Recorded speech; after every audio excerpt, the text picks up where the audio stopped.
आर्किस सिनेलिस हम किसको कहते हैं? ये हमारे पास है कॉर्निया, ठीक है। और फिर अंदर जो हम कहते हैं कि प्यूपल है, कॉर्निया के अंदर प्यूपल नहीं, ये आइरिस के है, ठीक है। कॉर्निया ट्रांसपेरेंट है। अब ये जो है कॉर्नियोस्क्लेरल जंक्शन है, ठीक है, ये जो बॉर्डर है अराउंड, ठीक है। तो आर्किस सिनेलिस जो है it is the deposition of fats और कोलेस्ट्रॉल, और ये फैट्स या कोलेस्ट्रॉल जो है ये आपके बिल्कुल इस लिम्बल एरिया पे जमा होते हैं एज के साथ, ठीक है। और ये जो फैट्स होते हैं ये स्क्लेरा की तरफ नहीं होते, ये कॉर्निया की तरफ होते हैं। तो कुछ लोगों की आर्किस सिनेलिस इस तरह, ये जो अर्क ये मोटा होता है, कुछ लोगों का पतला होता है, depend on the amount of cholesterol in the blood and the utilisation of cholesterol in the blood, ठीक है। तो ये जो है आर्किस, इसको अर्क इसको कहते हैं ना, और सिनेलिस मतलब विद एज सर ये एज के साथ साथ जो एक अर्क उस बनता अर्क की है, हो रही है, ये पैथोलॉजिकली नहीं है, इसके कोई साइड इफेक्ट नहीं और ना ही ये सेंट्रली आता है।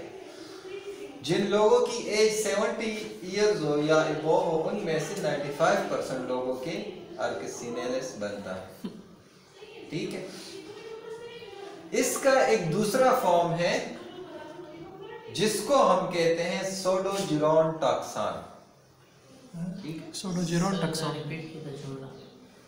एक दूसरा चीज है जो हमारे पास वर्नल केरेटोकंजक्टिवाइटिस में बनता है, एलर्जिक कंजक्टिवाइटिस में, उसको हम कहते हैं सोडोजिरोनटॉक्सान, सोडोजिरोनटॉक्सान, ठीक है। और वो जो है वो इस तरह हमारी कॉर्निया है, तो वो जो अर्क है वो इसी तरह बनता है और इसी तरह बनता है, वो भी आर्किस सिनेलिस की तरह होता है, ठीक है। ये एलर्जिक कंजक्टिवाइटिस बीकेसी में बनता है, ठीक है। तो कभी कभी इसके ये जो ऊपर और नीचे वाले अर्क होते हैं ये कभी कभी मिलते हैं, कभी कभी ये नहीं मिलते, दोनों अर्क डबल रिंग लाइक, ठीक है। इसको अच्छा, अब ये अर्क ज्यादातर ओल्ड एज के लोगों में पाया जाता है, लेकिन कभी कभी ये बच्चों में भी आ जाता है ड्यू टू कोलेस्ट्रॉल मेटाबॉलिज्म में अगर इम्बैलेंस है, ठीक है, उसके मेटाबॉलिज्म में अगर प्रॉब्लम है तो उसके जो कोलेस्ट्रॉल या लिपिड्स है वो उसके यंग एज में उसके कॉर्निया के एंगल्स पे या लिम्बस पे एक्युमुलेट होंगे और उसको हम आर्किस जुवेनाइलिस कहते हैं, कि चूंकि बच्चों में होता है इसलिए उसको हम आर्किस जुवेनाइलिस कहते हैं, ठीक है। इसकी कोई ट्रीटमेंट जरूरी नहीं है, जरूरत नहीं है, क्योंकि ये ना आपके विजन को ब्लर करता है और ना ही कॉस्मेटिकली बुरा लगता है, ठीक है। डिपोजिशन ऑफ कोलेस्ट्रॉल, हाँ, कोई मसला नहीं होता, ये आपके विजन में या कोई पैथोलॉजी नहीं है, इसलिए इसकी ट्रीटमेंट हम नहीं करते, ठीक है, ना ही ये आपका विजन जो है वो ब्लर करता है, ठीक है। So it results from cholesterol deposits in the corneal stroma, usually in elder person. It may also occur in adult person called arcus juvenalis. Adult means young लोगों में, aged लोगों में नहीं, ठीक है। जो बहुत फैटी होते हैं जी, जो बहुत फैटी होते हैं, फैटी नहीं, फैट तो उसके फैट डिपोजिशन या यूटिलाइजेशन नहीं होती बॉडी में। जिस तरह हम डायबिटिक पेशेंट्स को कहते हैं कि उसका ग्लूकोज जो है टिश्यूज में यूटिलाइज नहीं होता, इसीलिए ग्लूकोज का लेवल ब्लड में ज्यादा होता है, जी सर, ऐसा है, बिल्कुल ऐसा। इसी तरह कोलेस्ट्रॉल, जिन लोगों की कोलेस्ट्रॉल मेटाबॉलिज्म में मसला है तो उसको यंग एज में आर्किस सिनेलिस आएगा, और सिर्फ आर्किस सिनेलिस नहीं आता, इसकी डिपोजिशन ऑफ फैट्स जो है ये मुख्तलिफ जगहों पे होती है, ठीक है। अच्छा, it does not affect the vision and never progress to the center of cornea, ठीक है, सेंटर पे नहीं आता।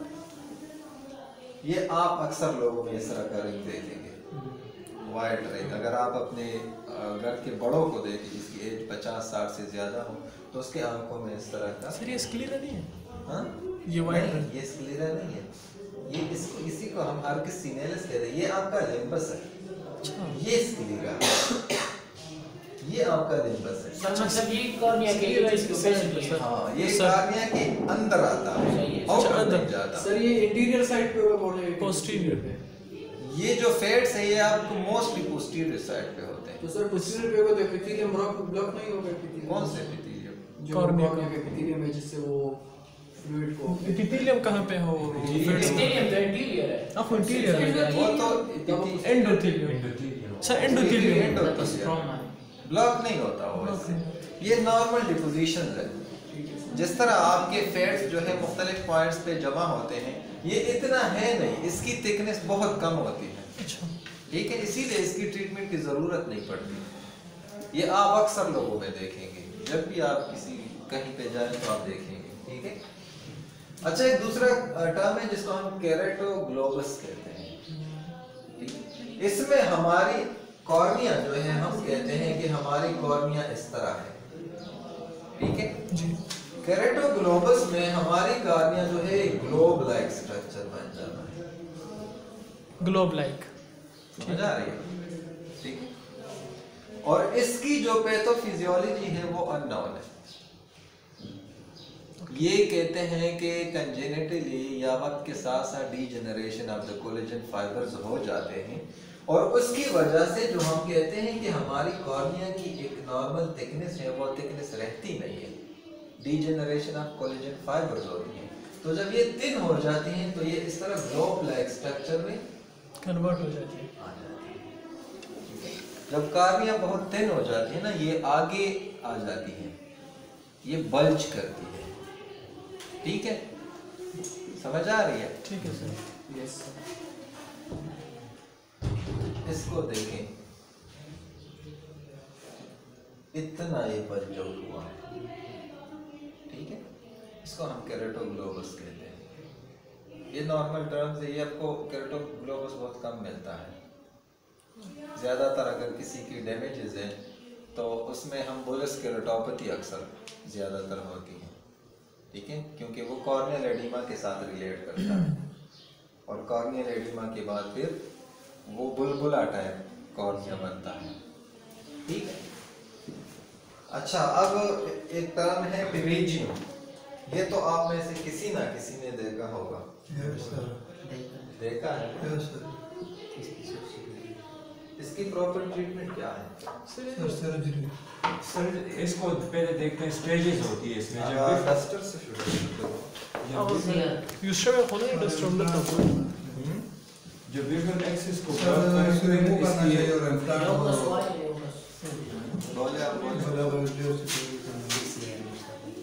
नॉर्मली तो इसके जब विजुअल एक्सिस ब्लॉक हो जाए तो सर्जरी करते हैं, और बास केसेस में इसको आर्गन लेजर से भी बर्न होता है। इसको हम कैटेगराइज करते हैं माइल्ड, मॉडरेट एंड सीवियर में। ठीक है। और तब तक हम इसकी सर्जिकल प्रोसीजर नहीं करते जब तक इसने विजुअल एक्सिस को ब्लॉक नहीं। अच्छा। और कुछ मेडिकेशन ऐसे हैं जो आपके टेरिजियम को स्लो करते हैं, इसकी ग्रोथ। टेरिजियम का स्टेटस ये है कि ये एक सर्टेन टाइम में बहुत तेज़ी से जाता है। ठीक है। ये क्या होता है? ये फॉर एग्जांपल आपकी कॉर्निया है, ये आपकी आई है। ठीक है, ये आपकी नोज है। यहाँ पे कोई दूसरी मैडम जी, वो डॉक्टर अमरीना। अच्छा, ये आपकी कॉर्निया है, ये आपका नेजल साइड है, ये टेम्पोरल है, नेजल नोज की तरफ होता है। तो टेरिजियम क्या करता है कि टेरिजियम जो है ये इस तरह एक veg shape, hypertrophy of the conjunctiva. ठीक है। हम कहते हैं कि हमारे कंजक्टिवा जो है ये कॉर्निया पे भी है और आईलिड पे भी है। आईलिड वाली पल्पेब्रल कंजक्टिवा है और कॉर्निया वाली कॉर्निया स्क्लेरा वाली। सही सर, स्क्लेरा वाली। स्क्लेरा वाली कॉर्निया पे तो कंजक्टिवा नहीं है। ठीक है। जब मैं कभी कोई मैं सोचता क्या हूँ बोलता क्या हूँ तो आप करेक्ट क्या करेंगे। तो यहाँ पे कंजक्टिवा है। ठीक है। ये इस कंजक्टिवा में हाइपरट्रॉफी होती है। अब जो इसकी प्रॉपर रिसर्च है ना, जिस तरह हम कहते हैं कि न्यू वेस्कुलराइजेशन होती है, जहाँ पे कोई ड्राइनेस या कहीं पे वो होते नहीं ना, न्यूट्रिएंट्स Right. मिलते नहीं, Right. ब्लड मिलती नहीं, ड्राई प्राइमरी ठीक है। इसकी ऐसे बिल्कुल एग्जैक्ट रीजन पता नहीं है, लेकिन ज्यादातर ये ड्राई, ठीक है, गर्म जगहों पे होती है। और अल्ट्रावायलेट रेज, अगर आपको ऐसे लोग जो अक्सर धूप में खेतों में काम करते हैं, ये चीज उनमें ज्यादा होगा। ये जो गिलकार होते हैं ना, जो घर बनाते हैं, उनमें भी ये होता है। अच्छा और मेरा अपना एक रिश्तेदार है, मेरा परमानेंट पेशेंट है, उसको टेरिजियम है। और टेरिजियम जो है ये आपकी कॉर्निया पे जब आता है तो आपका रिफ्रैक्टिव स्टेटस ये चेंज करता है, समझ आ रही है? क्योंकि कॉर्निया जो है ये स्फेरिकल है, जी सेंटर 4 मिलीमीटर, बिल्कुल। और उसी से हम विजन हमारी होती है। बिल्कुल। अब अगर इस स्फेरिकल सरफेस को किसी दूसरी चीज ने या तो इसके ऊपर आगे इसको शेड फ्लैट बना किया दिया, जी सर। या कर्व किया, तो आपके विजन डिस्टर्ब होगी, डिस्टर्ब होगी।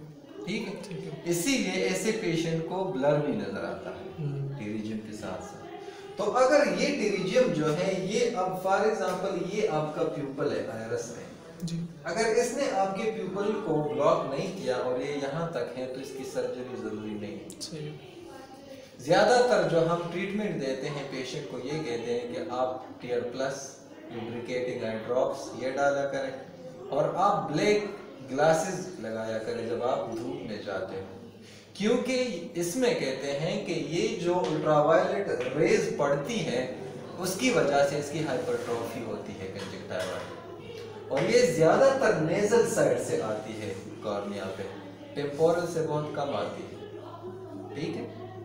तो अगर ये जो है जब तक इसने विजुअल एक्सिस को ब्लॉक नहीं किया तो आप इसकी सर्जिकल ट्रीटमेंट ना करें, तो ये रिकरेंट होता है, ओके अक्सर बार बार आ जाता है। तो आपने देखा होगा जब सर्जन इसको सर्जिकली हटाते हैं तो वो एमएमसी लगाते हैं, ठीक है। और एमएमसी एक ऐसा केमिकल है जो इसकी ग्रोथ को स्टॉप करता है, और यहाँ पे फाइब्रोसिस नहीं होता, उसकी वजह से स्कार्स नहीं होते, ठीक है।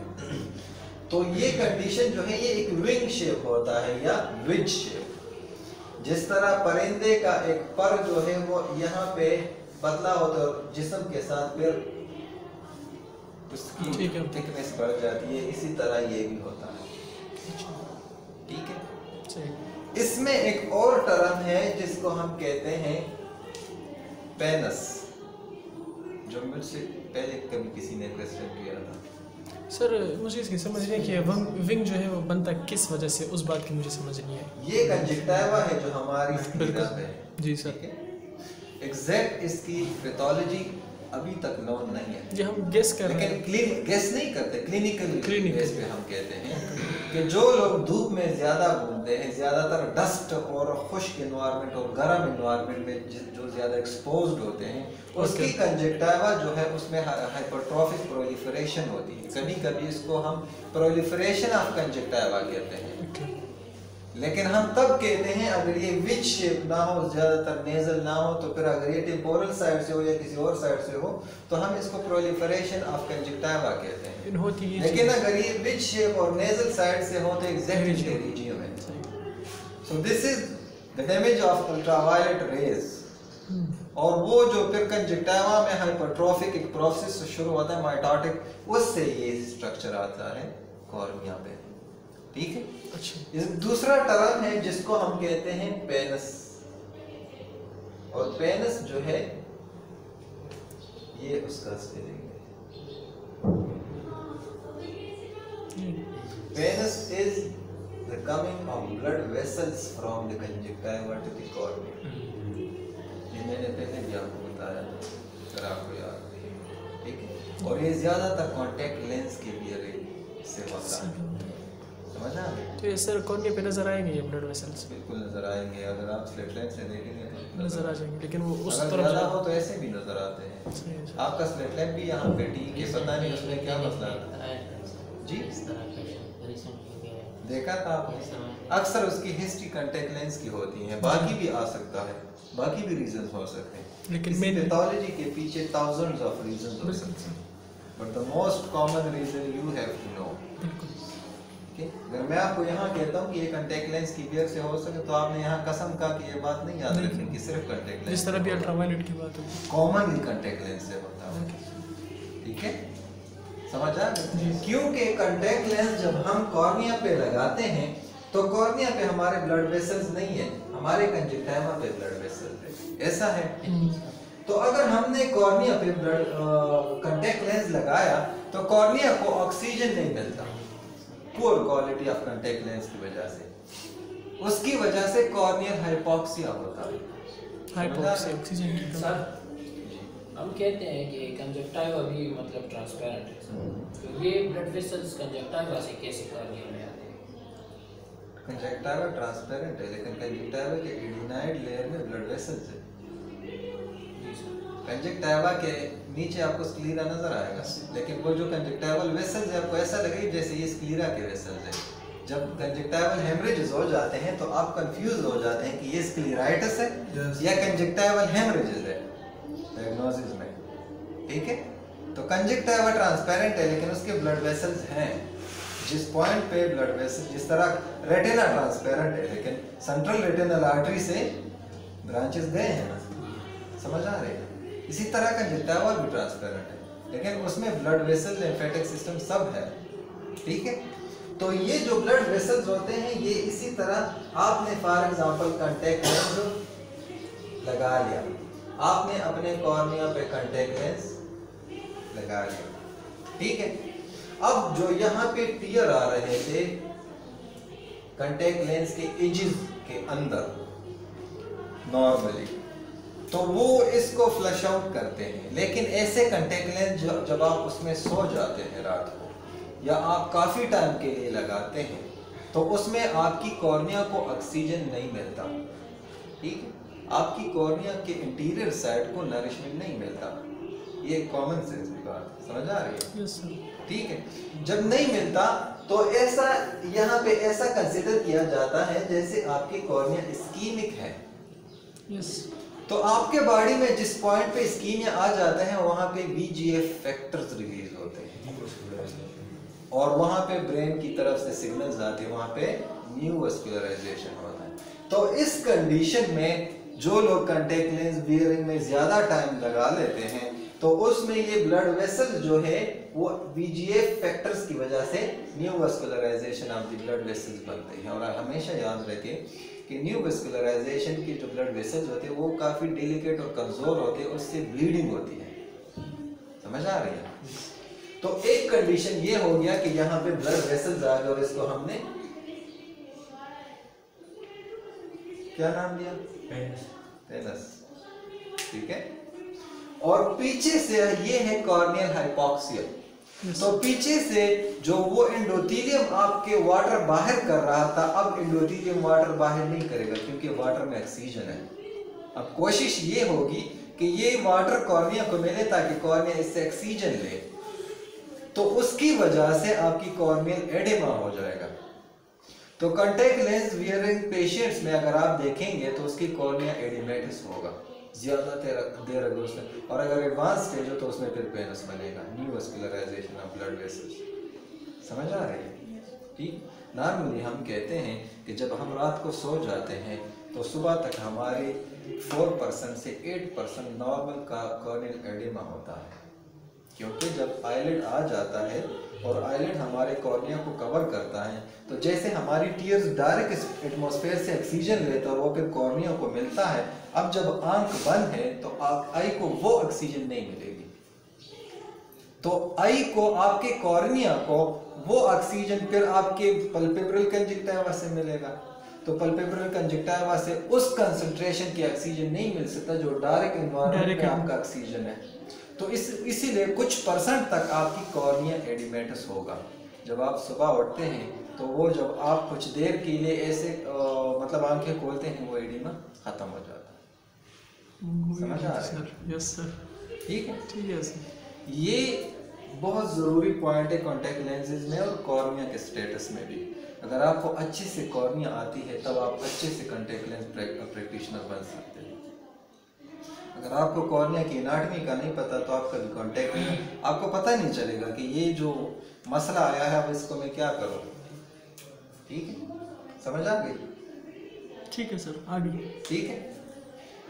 अच्छा, so a pterygium consists of hypertrophic conjunctival epithelium. It grows from the limbus toward the center of the cornea in the shape of a wedge. ठीक है? It occurs in the exposed part of the cornea between the eyelids. It usually starts nasally but can also temporally. अब आप मुझे ये बताएं कि ये नेजली और टेम्पोरली क्यों होता है, सुपीरियरली इंफीरियरली क्यों नहीं होता? उसको हम टेरिजियम नहीं कहेंगे। नहीं होता क्यों नहीं है? कंजक्टिवल हाइपरट्रॉफी क्यों नहीं होती? स्पेस ज्यादा है। आपके पास कॉमन रीजन क्या हो सकता है आपके माइंड में? सर एक्सपोज देखा होगा। This is the expose part.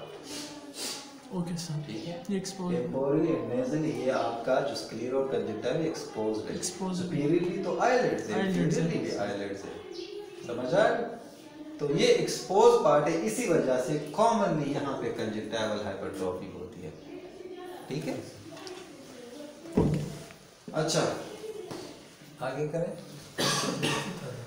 ये टेरिजियम है, इसको देखें। ये चीज़ है। नेजल साइड पे आई है, नेजल साइड से, और यहाँ अभी तक इसने यूपिलरी एक्सिस को ब्लॉक नहीं किया। जी। मैं ऐसे कंडीशन में ज़्यादातर स्पेशलाइज्ड जो टीयर प्लस है वो देता हूँ, सिस्टेन और केटानोम, ये सबसे महंगे टीयर ड्रॉप। केटानोम ड्रॉप जो है ये आई थिंक 1200 के मिलते हैं, और सिस्टेन 650 पे मिलते हैं।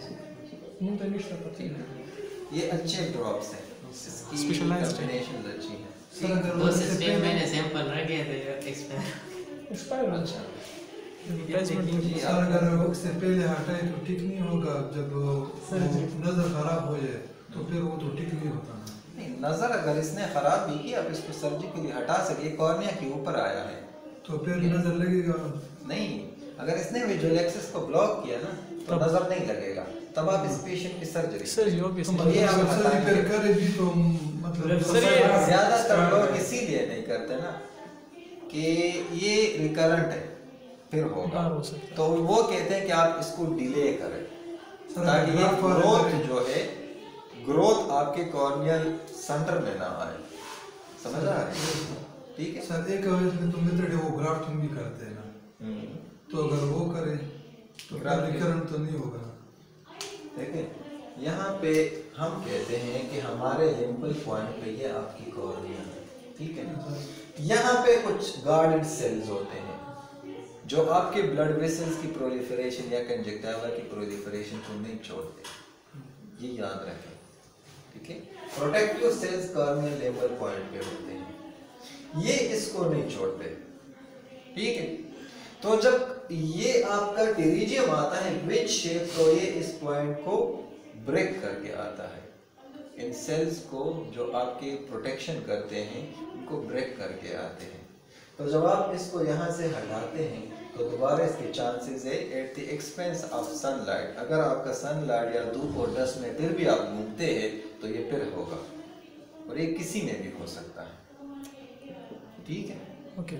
तो इसीलिए पहले कहते हैं कि आप इसमें, अब मेरा जो पेशेंट है वो मायोप भी है, ठीक है?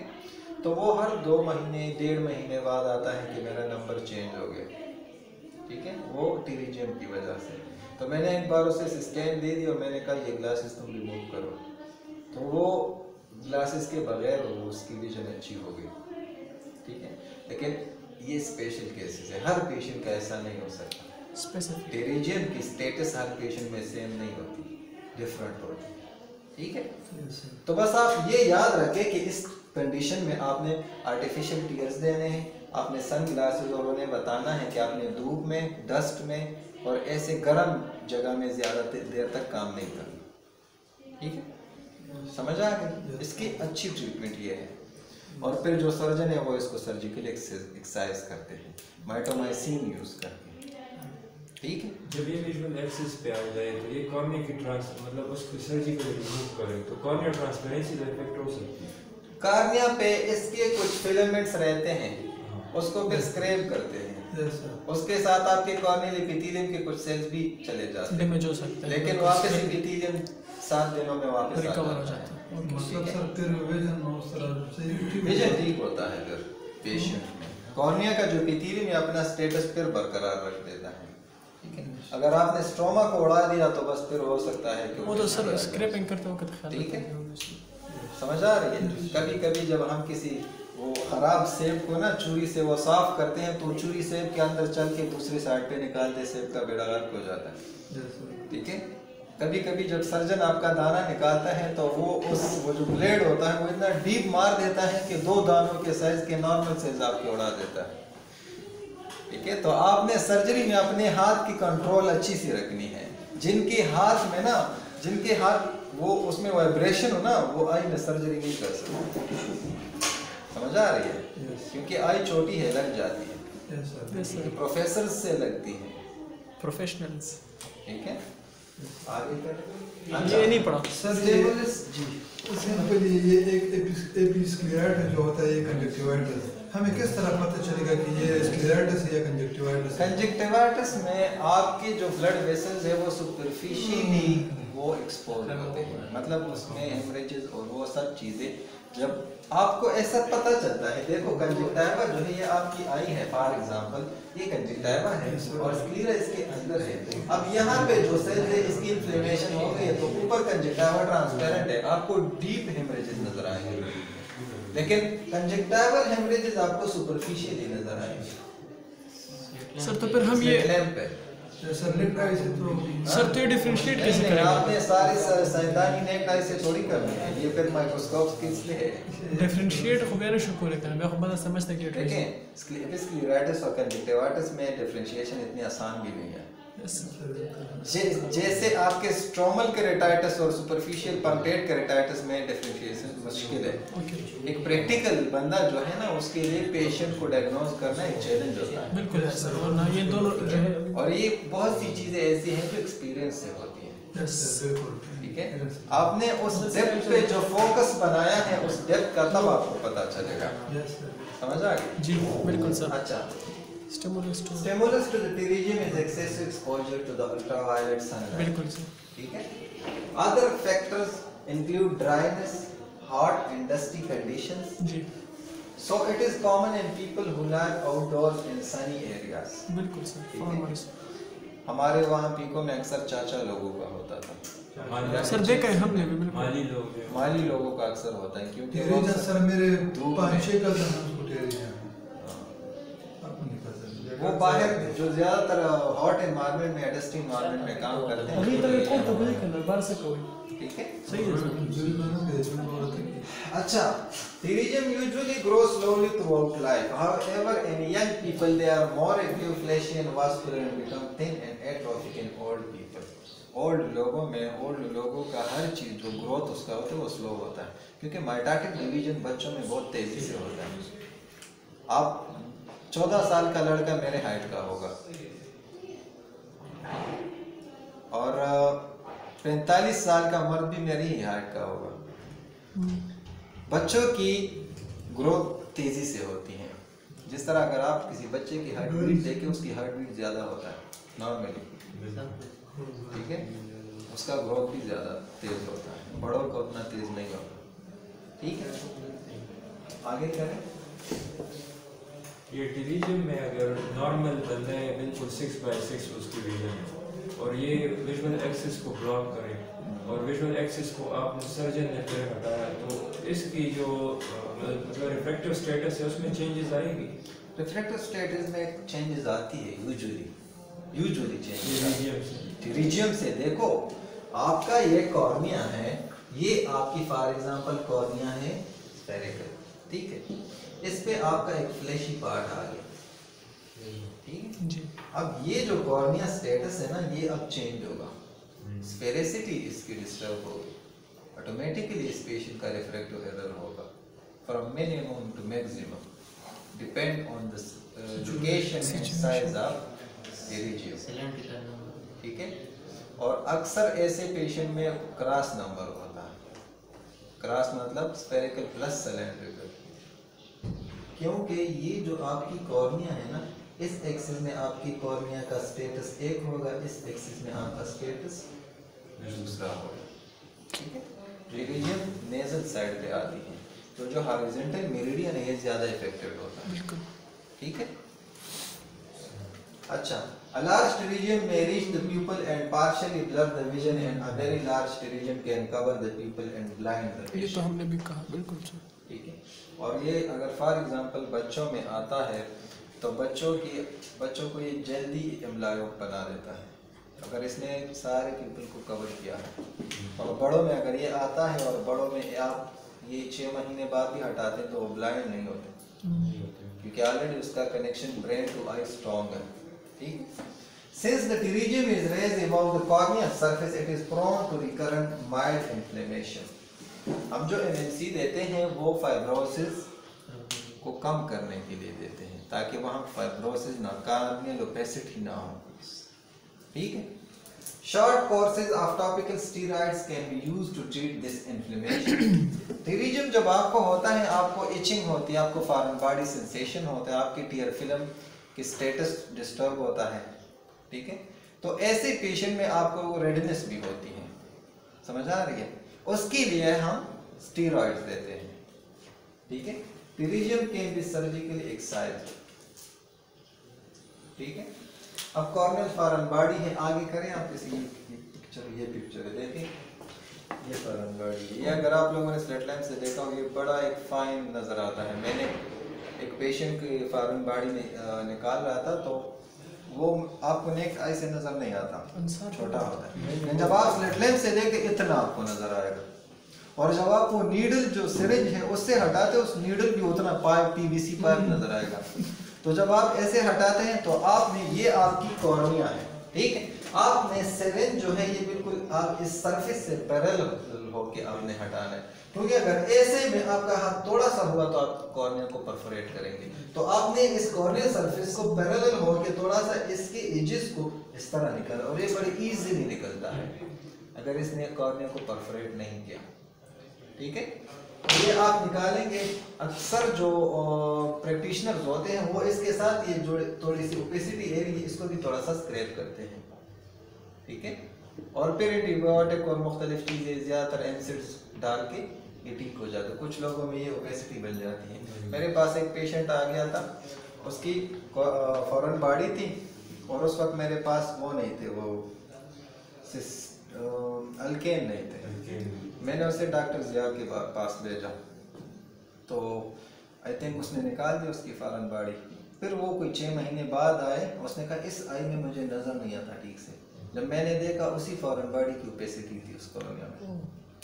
वो कह रहा था और कोई मसला नहीं, मुझे बाकी सब ठीक नहीं, लेकिन सेंटर में इतना क्लियर नज़र नहीं आता। तो वो ओपेसिटी कॉर्निया, ये तो पेरिफेरल है, अगर यहाँ पे हो तो फिर विजन डिस्टर्ब होता है और ये बड़ा पेनफुल होता है, बड़ा पेन करता है। ये सारा सर्कमसिलरी कंजेशन होता है क्योंकि cornea is very sensitive to pain. Inflammation होती है, टीयरिंग भी होती है, फोटोफोबिया, सारे ये कंडीशंस होते हैं।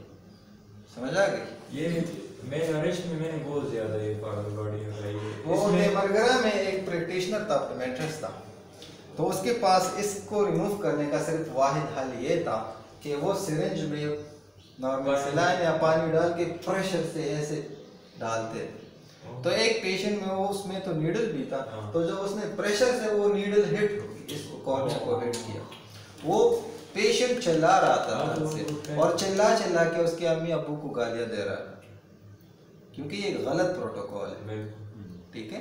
एक तो नीडल इतना तेज नीडल, दूसरा कॉर्निया इतना डेलिकेट स्ट्रक्चर है। तो अगर आप इस पे पानी का प्रेशर करेंगे अंदर जा सकते हैं, और भी अंदर ऑब्वियसली जा सकता है सर। आपने इसको बड़े तरीके से रिमूव करना है। सेंसिटिव, समझ आ गई? Scraping sir. ठीक है जी। इसके अपने टूल्स हैं। एक इस तरह होते हैं पुश्तों में, उसको हम नुसे कहते हैं, हाँ जी। जिससे लड़के बाहर निकालते हैं। उसको इस तरह पकड़ के ऐसे निकालते हैं, वो सबसे अच्छा है। ठीक है जी। Body force. हाँ, फॉरेन बॉडी फोर्स से उसको कहते हैं। सर ये किस टाइप की फॉरेन बॉडी हो सकती है सर? अक्सर ये जो लोहार लोग होते हैं ना उनकी अक्सर होती है कैलेंडर, ये जो वो करते हैं ना, ये किसी भी चीज में आपकी आई कॉर्निया में स्टक हो सकती है। लेकिन जब अगर ये मेटेलिक हो तो मेटेलिक कॉर्निया में इजीली स्टक होती है। ठीक है। कोई भी फॉरेन बॉडी। ठीक है। अक्सर ये वेल्डर ये लोहार नहीं होते, वही जो उस्ताद और शागिर्द दोनों व खबर हो कि इन खतो ना उस्ताद जिकम दे हुई हर इन्फ्लेमेशन या हर वो चीज जो एपिथेलियल लेवल से डीप हो वो स्कार बनता है। बिल्कुल। कभी कभी स्टोमा के इंटीरियर साइड पे अगर हो वो भी स्कार नहीं बनता, लेकिन अगर डीप स्टोमल हो वो स्कार बनता है। ठीक है, तो any inflammation in cornea leads to opacification. It's classified on basis of thickness of opacity. समझ आ रही है? Leucoma most dense totally white. अगर totally corneal opacity है इसको हम ल्यूकोमा कहते हैं। ल्यूकोकोरिया pupil white। ठीक है? Macula less dense than leucoma. अगर corneal opacity थोड़ी सी डेंसिटी उसकी कम ओपेसिटी तो उसको हम मैकुला कहते हैं। और नेबुला फाइन कॉर्नियल हेज, थोड़ी सी ओपेसिटी अगर हो कम नेबुला कहते हैं। समझ आ गया? आगे करें। अच्छा, बस आपकी कॉर्नियल डिजीज इस सेमेस्टर के